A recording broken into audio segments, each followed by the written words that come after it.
Okay, go-getters, welcome to dictionary lesson number 3. I hope you all have watched the first two and are now ready for the third one. Pretty soon we're going to be doing something new and fun with our dictionaries, but I want to be sure everybody knows the different parts of the dictionary so that they know how to use it properly.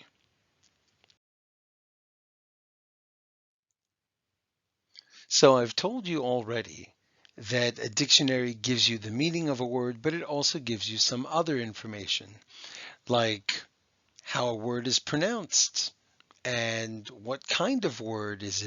Is it a verb like an action word? Is it a noun, which is a person, place, or a thing? So this is a page right from the dictionary that you have. I'm not going to give you the number, but you can pause it and see if you can find one of these words.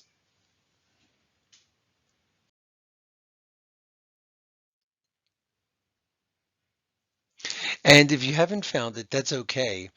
But this is one of the great things about dictionaries. They don't just give you the meaning of the word. Your dictionary has something called a synonyms box. Now, synonyms is a great thing to know. It means words that have the same meaning. For example, if somebody says, I dislike mushrooms, they could also say, I detest mushrooms, or I hate mushrooms, or I can't stand mushrooms. All of those are synonyms. So look what the book does here, where the word calm is, and you can see that at the top. It says in the synonyms box, calm, peaceful, tranquil. Now that all the excitement is over, I feel calm. After leading very active lives, we enjoyed a peaceful old age. The little village seemed very tranquil all the time. You see what they did there? They gave you three words. There's calm, there's peaceful, and there's tranquil. They gave you three words under the word calm that are synonyms that have the same meaning. So these little boxes and the sidebars, they are great ways of getting extra information.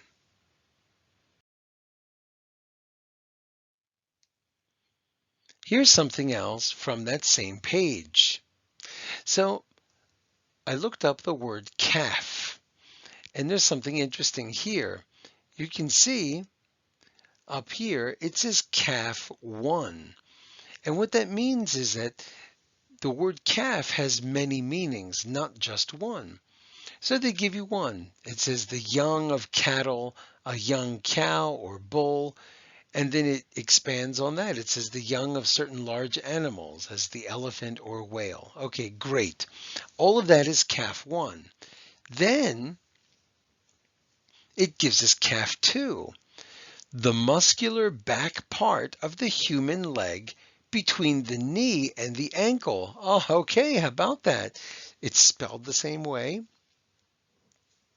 but it's a completely different meaning. See what the dictionary does? It doesn't just give you the meaning, one meaning of a word, it gives you all of the meanings. Then down here, it gives you something called history. Now, there's a much better word for this called etymology. Etymology. And it tells you the history of the word. And it says calf comes from an Old English word that meant the young of a cow. Calf too comes from an old Scandinavian word from the lower for the lower back part of the leg. So they tell you now where the word comes from. Calf 1 comes from English. Calf 2 comes from Scandinavian languages, which is places like Sweden and Norway and so on. And knowing the history of words is really important to becoming a good speller. People who get into spelling bees, they know etymology very, very, very well. And this is how they learn it in dictionaries. Okay, so on this page we had calf 1 and calf 2. We also got the pronunciation, right? You can see it says KAF, and next to that it says noun. And then down here we got the same thing. And the dictionary even gives us a picture of a calf. all of this extra information is so helpful.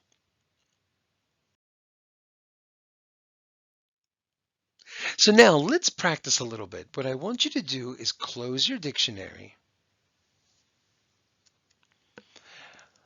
On which page can you find the word fledgling?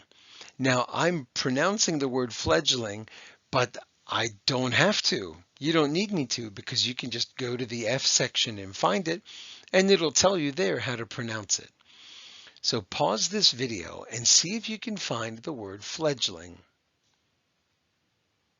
Okay, have you found it? On page 277. If you found it, good job.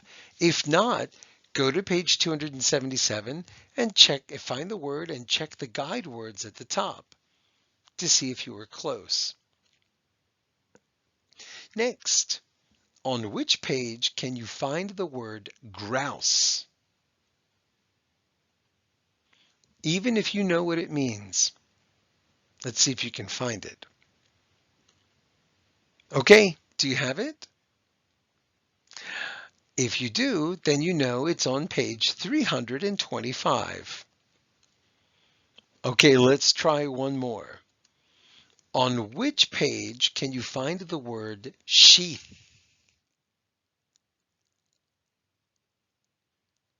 Pause the video and happy hunting.